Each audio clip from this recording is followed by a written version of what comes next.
para mim, é o mais grave crime a ser cometido, é o crime contra a vida de alguém. Aí você tem 5, 10, às vezes 15 anos que se demora um júri, o júri decide, sai a sentença condenatória e o réu sai de lá solto.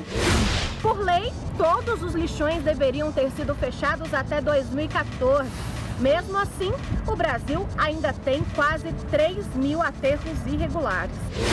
Quando elas têm o trabalho concedido, elas têm essa oportunidade do trabalho externo, então, assim, para elas é um grande avanço, até mesmo porque elas passam, né, a escrever uma nova história para a vida delas. O Brasil está em penúltimo lugar no ranking da ONU, Organização das Nações Unidas, sobre participação feminina nos parlamentos.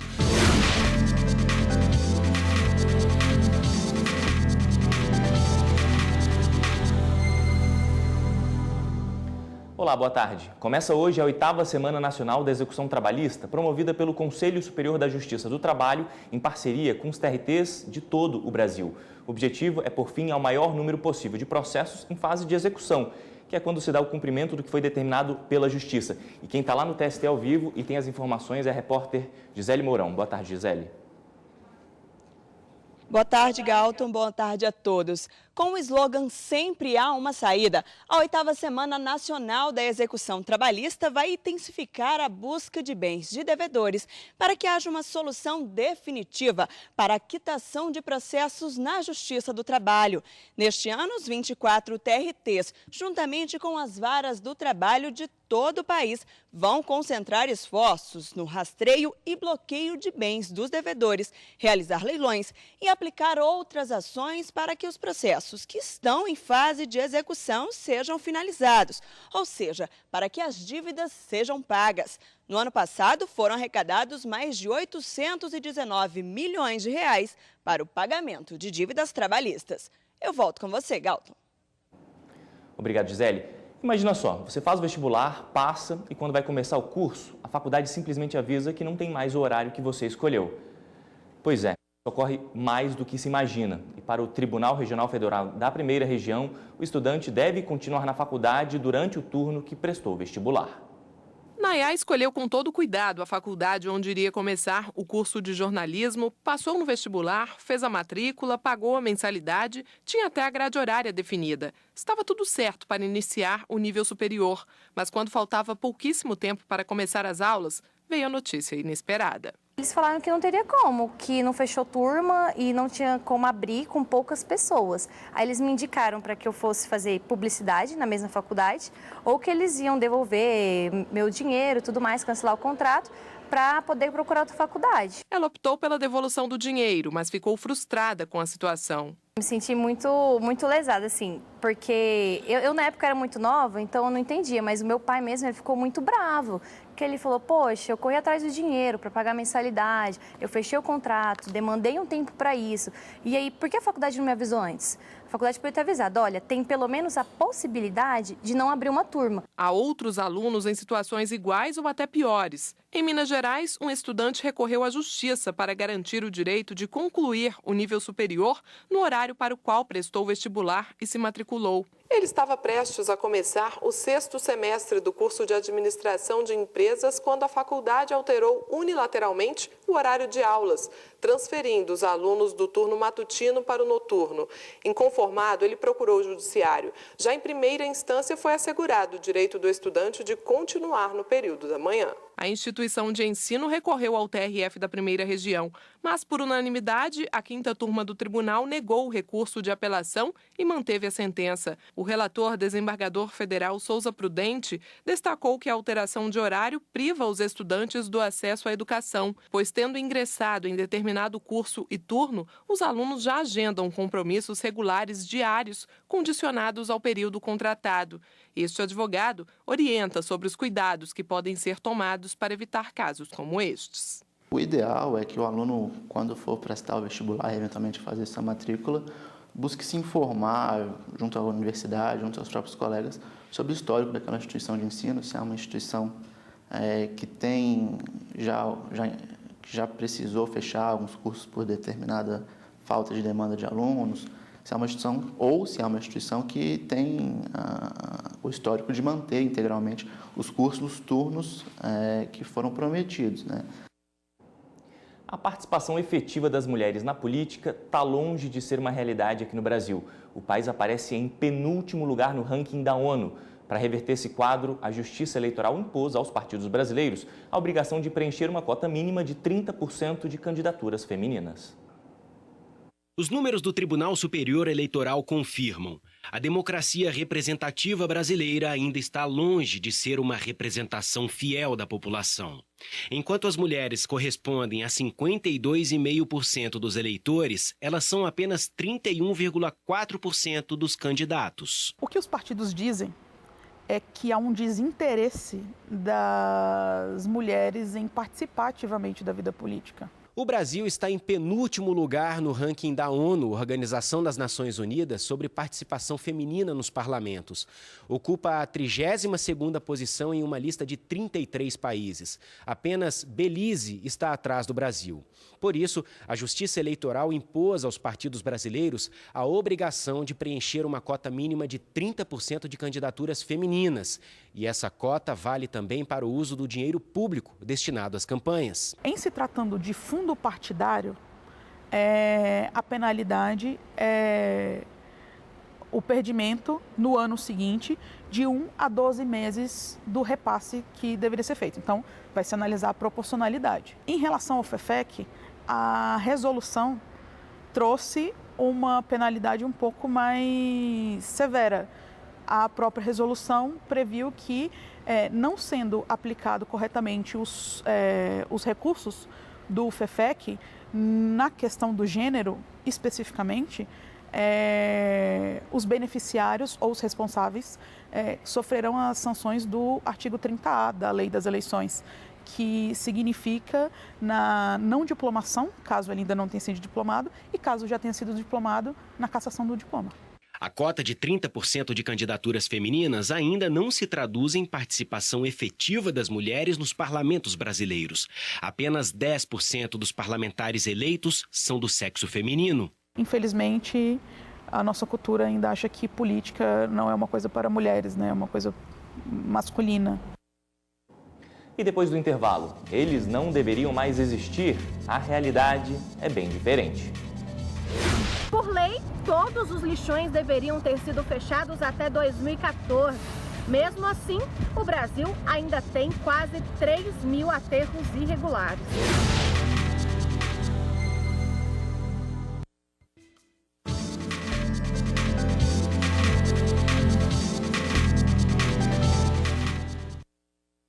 Os lixões espalhados por várias cidades brasileiras deveriam ser coisa do passado, já que o prazo para essas áreas fossem extintas terminou há 4 anos. Mesmo assim, o país ainda tem quase 3.000 aterros irregulares.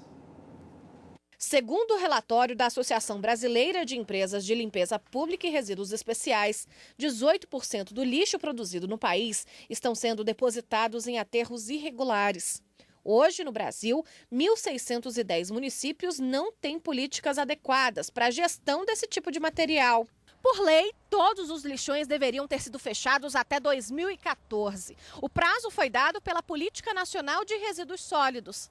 Mais do que uma ação sanitária, a medida tem em vista questões de saúde pública, já que o país gastou mais de 3 bilhões de reais por ano com o tratamento de pessoas doentes por causa da contaminação provocada pelo lixo. O relatório apontou ainda que 90% das cidades brasileiras têm coleta de lixo, mas só 59% usam aterros adequados. Atualmente, 41% não possuem um plano integrado para o manejo dos resíduos, segundo o perfil dos municípios divulgado pelo IBGE em julho deste ano.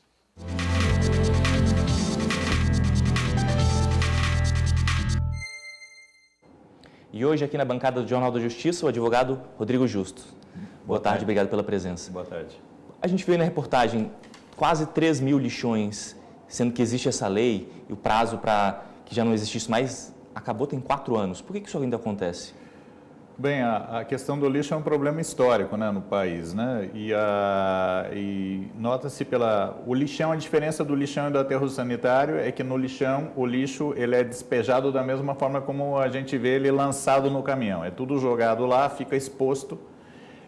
E daí todos os resíduos que escorrem, as decomposições, tudo infiltra no solo, polui, propaga doenças. Então, a lei proibiu e deu um prazo em 2010 que até 2014 deveria haver a extinção dos lixões, no caso, a substituição dos aterros sanitários, ou por aterros sanitários, aonde se faria com a fração orgânica, que é aqueles restos de comida, aqueles restos, tudo se faria uma compostagem, ou seja, transformaria-se em adubo, parte dele seria reciclada, né, do lixo, e apenas 10% iria para o aterro. Então, na verdade, em um lixão você joga 100% do lixo e num aterro você acaba ficando apenas com 10% do lixo, ou seja, a área para um aterro é muito menor do que a área para um lixão. E por que esses lixões continuam existindo?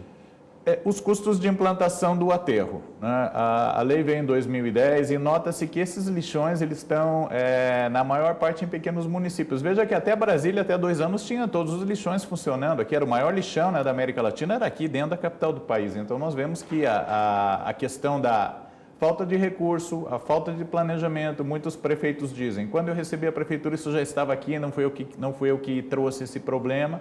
Ocorre que existe uma dificuldade enorme de custos operacionais. Você veja, pequenos municípios não têm condição nem de implantar e muitos que implementaram o aterro não conseguem manter funcionando volta ao lixão, ou seja, gasta-se dinheiro para implementar um aterro e depois se larga, porque uma cidade que tem poucas pessoas, a quantidade de geração de lixo ela é relativamente pequena.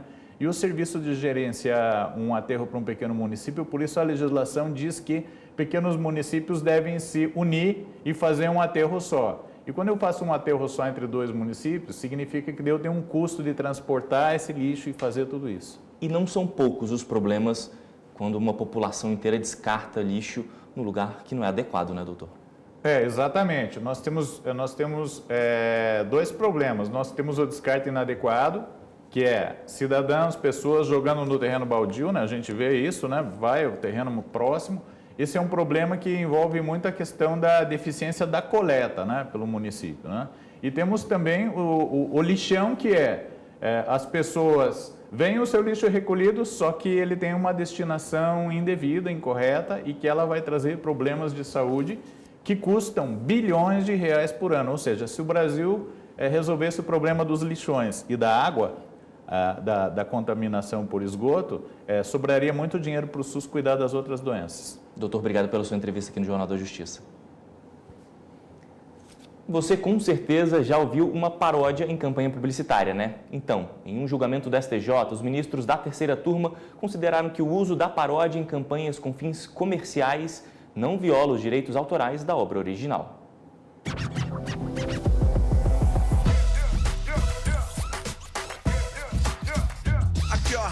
Meu parceiro, e a minha profissão é ser banqueiro. Um recurso usado com frequência por publicitários, a paródia é uma releitura cômica de alguma obra já existente a partir de uma nova interpretação.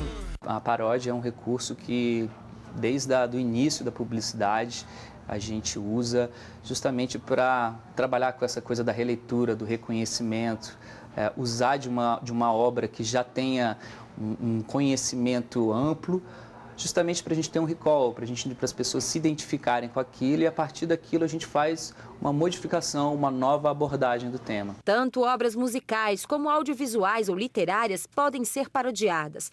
No Brasil, a Lei de Direitos Autorais estabelece algumas regras a serem seguidas para que a paródia possa ser utilizada, como referência à obra original, no sentido de diferenciar a releitura.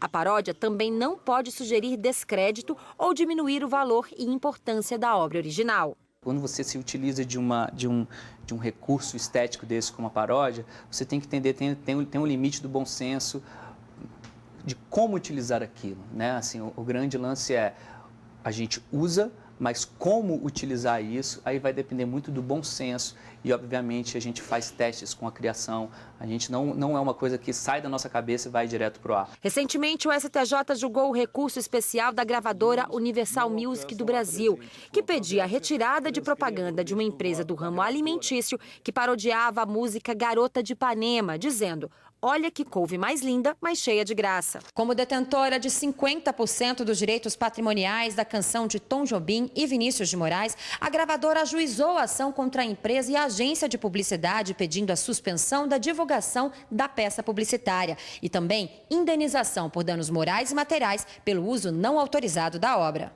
No voto, o ministro relator Vilas Boas Cueva explicou que impedir o uso de paródias em peças publicitárias de uso comercial implicaria negar o caráter inventivo de uma campanha publicitária, inibindo a liberdade de criação e censurando o humor. O ministro destacou que a campanha segue as regras da Lei de Direitos Autorais e ainda, por terem sido veiculadas em formato impresso e digital, as peças não reproduziram a melodia, fazendo apenas alusão a um dos versos que compõem a letra. A terceira turma do STJ rejeitou o recurso da gravadora por entender que o uso da paródia em campanha publicitária com fins comerciais não viola os direitos autorais da obra originária. E daqui a pouco, trabalho à espera da liberdade. Quando elas têm o trabalho concedido, elas têm essa oportunidade do trabalho externo, então, assim, para elas é um grande avanço, até mesmo porque elas passam, né, a escrever uma nova história para a vida delas.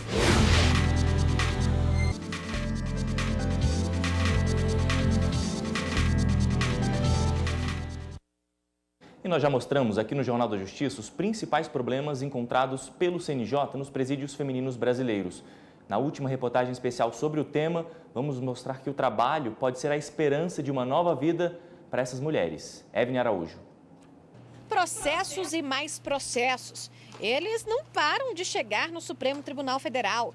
E é a Nayara que recebe toda essa papelada. Apesar do serviço importante, ela não gosta de mostrar o rosto, porque depois que sai daqui, a jovem volta para o presídio feminino, onde cumpre pena por roubo. Eu estava junto com ele, aí ele fez eu ir lá na casa dele pegar um blusa de frio, mas eu esperei ele na esquina. Aí ele foi lá, já tinha cometido lá na frente, aí voltou para trás, aí eu fui junto com ele, aí me pegaram e me levaram. Nayara já está perto de quitar a dívida que tem com a justiça. Estou muito feliz que eu estou indo embora, né?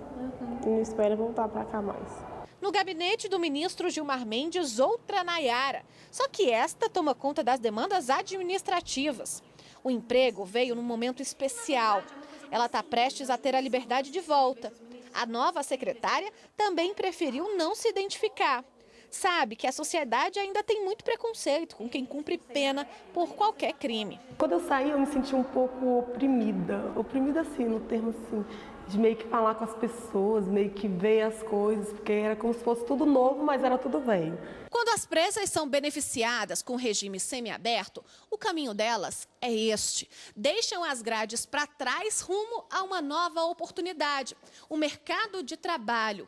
Mais uma etapa para a reconstrução da cidadania dessas mulheres. Quando elas têm o trabalho concedido, elas têm essa oportunidade do trabalho externo, então, assim, para elas é um grande avanço, até mesmo porque elas passam, né, a escrever uma nova história para a vida delas. A Lei de Execução Penal prevê o trabalho das detentas dentro do estabelecimento prisional quando elas estão em regime fechado e em instituições conveniadas ao sistema penitenciário quando em regime semiaberto. Em todos os casos, as presas têm direito à redução do tempo de condenação. A cada 3 dias trabalhados, é diminuído na pena. Há pouco mais de um ano, Dona Carmen trabalha em um viveiro. Aos 61 anos, reencontrou nas plantas o cheirinho da liberdade. Ela foi condenada a quase 14 anos de prisão por tráfico, porque tentou entrar na cadeia com drogas para o ex-marido. A oportunidade de um emprego veio com o desejo de uma nova vida. Eu quero ver se eu continuo, né, trabalhando, com plantas, né? Vou fazer de tudo para me conseguir. Vida nova, né? Cabeça para frente. A FUNAP, Fundação de Amparo ao Trabalhador Preso, está em diversos estados brasileiros. A instituição é responsável por fazer o meio de campo entre a detenta e o mercado de trabalho. Muitas vezes, pelo ótimo desempenho nas funções que executam, elas continuam no emprego, mesmo depois de ganharem a liberdade. As mulheres, assim, em maioria absoluta, em percentuais, elas são muito mais absolvidas no mercado do que os próprios homens. Nayara encontrou no direito uma oportunidade de construir um futuro melhor. Ganhou uma bolsa de estudos e agora gasta o tempo que tem planejando o futuro. Estudar muito, mas estudar muito, mas estudar muito, passar em um concurso muito bom. Esses são meus planos hoje.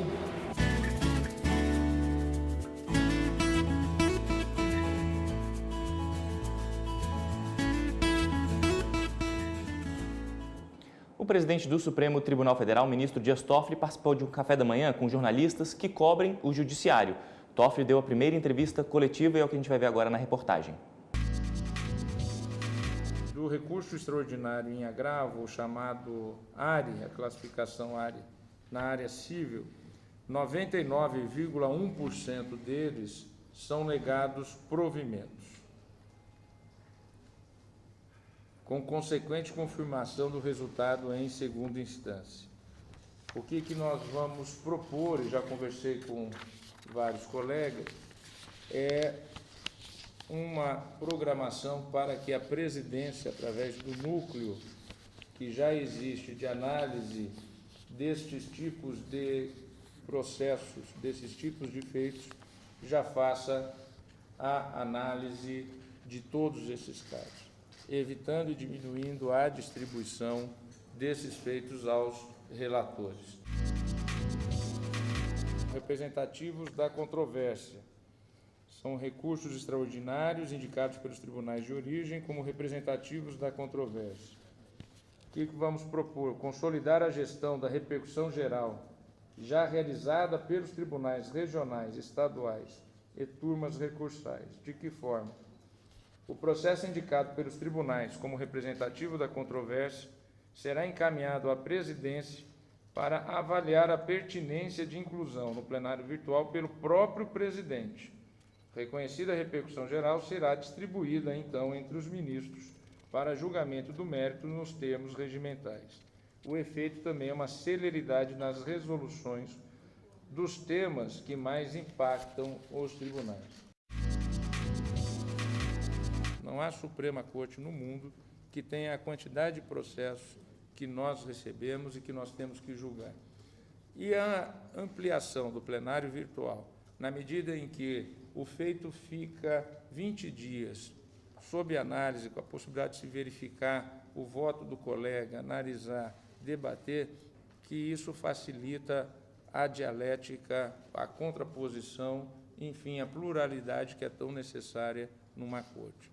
Ou seja, o fato de um feito ir para o plenário virtual não significa que ele terá uma análise menor ou menos atenciosa. E aqui também um terceiro ponto de gestão, desenvolvermos um sistema eletrônico de disponibilização antecipada de votos entre os ministros. Ou seja, aquilo que hoje nós fazemos no envelope, um entregando para o outro, né, nós fazemos isso dentro de um sistema, né, seguro, em que os colegas compartilham o voto dentro de um grupo fechado entre nós mesmos, para que se tenha conhecimento. O que eu tenho verificado é que esse compartilhamento do voto com antecedência tem agilizado a possibilidade de andamento dos feitos no plenário, porque exatamente leva-se a uma possibilidade de concordância ou discordância prévias e pontuar aquilo que é a discordância e agilizando os julgamentos. Então, mas vejam o tamanho do desafio, são 1.107 processos.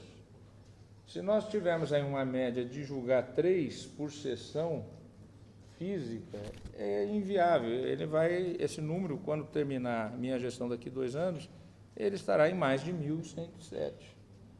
Então, nós temos que procurar outros meios. E não existem 1.107 temas no Brasil que mereçam, né, a atenção total do plenário físico. Vamos propor uma parceria com as defensorias públicas da União e dos Estados para análise e devido encaminhamento das demandas recebidas pela Central do Cidadão no Supremo Tribunal Federal, e especialmente quanto às cartas de preso. E com isso aprimorar o atendimento a essas demandas com maior efetividade e celeridade. Para mim é o mais grave crime a ser cometido, é o crime contra a vida de alguém. Aí você tem 5, 10, às vezes 15 anos que se demora um júri, o júri decide, sai a sentença condenatória e o réu sai de lá solto para um recurso, sendo que a Constituição diz que o júri é soberano para deliberar sobre o mérito do tema. Eu penso que isso é algo que depõe contra a justiça, tira a credibilidade da justiça e incentiva essa impunidade, que ao longo dos anos vem aumentando o número de homicídios no Brasil. Uma política pública de proteção às vítimas de violência doméstica e das crianças que já existe no Conselho Nacional de Justiça, iniciado pela ministra Carmen Lúcia, mas que eu penso que podemos aprimorar e ampliar, como todas as outras que já foram criadas também no âmbito daquele conselho. O Jornal da Justiça, primeira edição, fica por aqui. Obrigado pela companhia, boa tarde e até amanhã. Continue com a programação da TV Justiça. Tchau.